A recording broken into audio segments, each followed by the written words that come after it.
Look, whether you're an experienced runner that's completed multiple long distance races or new to distance running, having just signed up to your first 10k half or full marathon race, go you. We all want to run faster for longer. That's true. And in this video, we're going to bridge the gap between the seasoned and the novice runner, unveiling a cheat code that promises to revolutionize your approach to running, ensuring you can run faster for longer than ever before. So please get comfortable for the next few minutes and make some notes and adapt your training to incorporate the training hacks detailed in this video.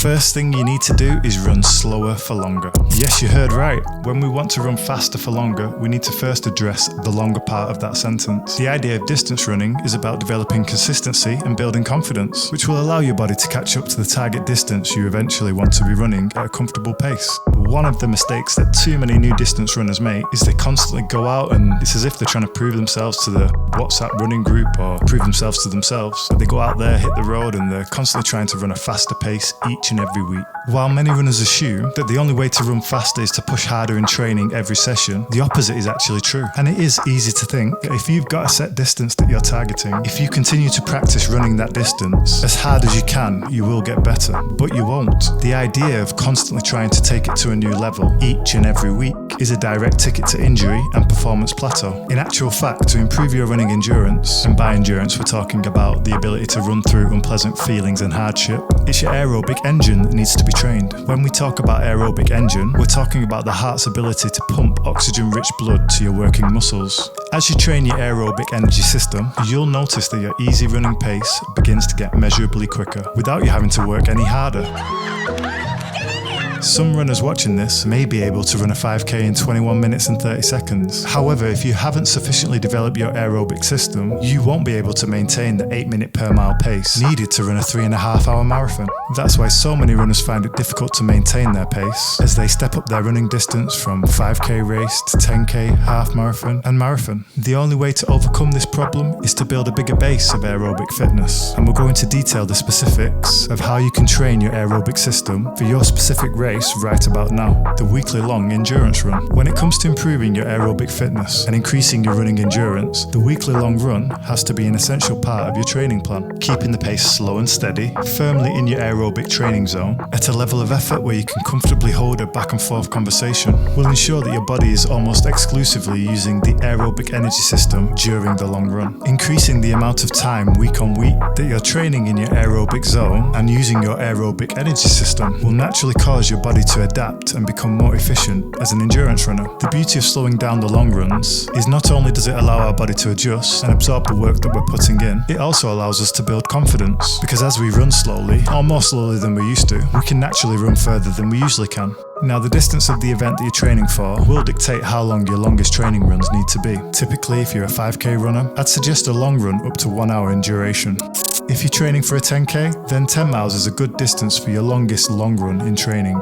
I tend to get first-time half marathon runners running slightly over distance to 14 miles in their training, depending on the person and their running experience, and if they need the confidence boost of achieving the 13.1 mile half marathon distance in training. Marathon training, however, is different. There is absolutely no need to run the full 26.2 mile distance in any single long training run. The longest I'd encourage you to run is 20 miles, or 3.5 hours, depending on your pace and which mark you can hit first. There is a point of diminishing return, around about the 3.5 hour mark of a long run. After this point, the increased risk of injury outweighs any aerobic benefits you might gain from running longer. That's where scheduling additional, shorter aerobic runs in your training week will help you further boost your aerobic development, but more on that later.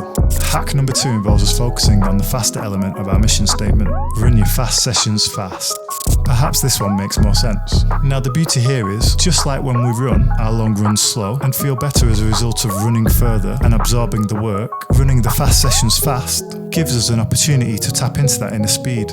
The idea of running at a pace which is far quicker than what you would usually run is beneficial, because not only does it train your body physiologically, it allows your body to reach new levels of trying to navigate how to carry oxygen around your body effectively, but it also helps psychologically, in that next time you go out to run a longer easy run, the pace that once felt close to your max all of a sudden feels easy, because you understand how much more you have in your tank. Variety is key here, and this is where fartlek training comes in. You've probably heard of tempo runs and interval speed sessions. That's pretty much what fartlek training is. It's a Swedish word, meaning speed play, and this is a great refresher for the body and for the mind. These sessions feel hard, productive, and afterwards I promise you'll find them quite satisfying. Not so much during though. The best way to describe the level of effort during a tempo run is sustainably uncomfortable.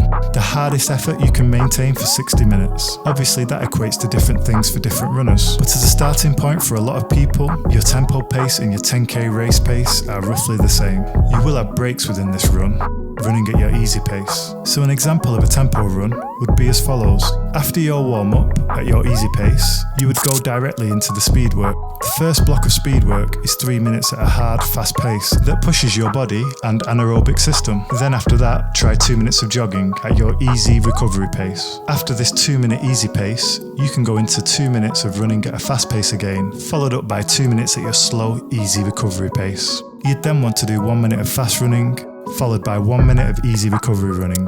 And that right there is set 1. What? What, you thought we were done? No sir.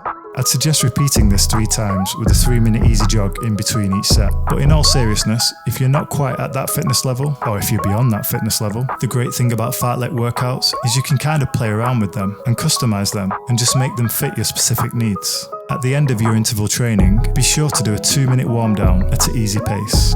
The purpose of speed workouts and what they do for you is to get your body used to running at those faster paces, but it also gives you a little bit of a break. So you go hard for 3 minutes and then you have 2 minutes to rest and recover and so on. And it's just super helpful to get you ready for your next set. And the idea is, throughout the course of your marathon training, you're building up the amount of time you can sustain at those faster paces. The final running hack, which will help you run faster for longer, is your running technique. Here's how to go from bad running form to good running form. A lot of people when they first start running tend to heel strike.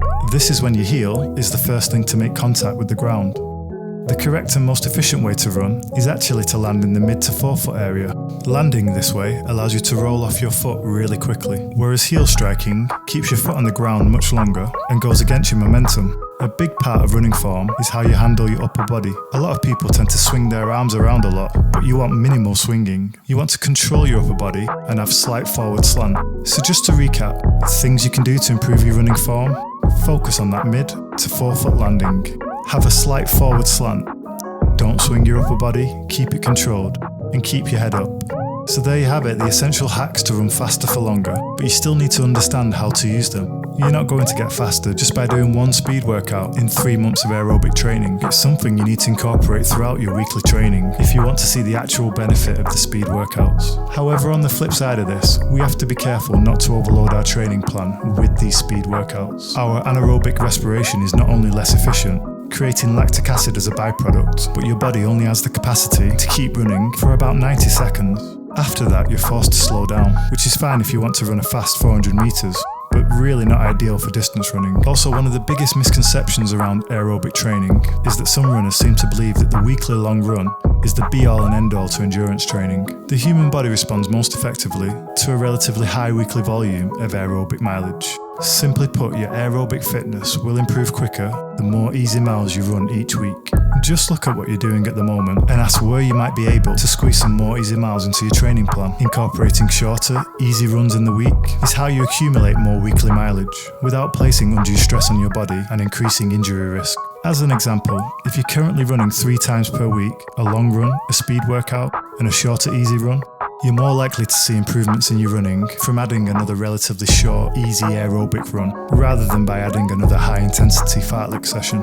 So that's it, SuperBod family. All the best in your quest to run faster for longer. If you want more useful hacks or general health advice, be sure to check out this video here. Peace.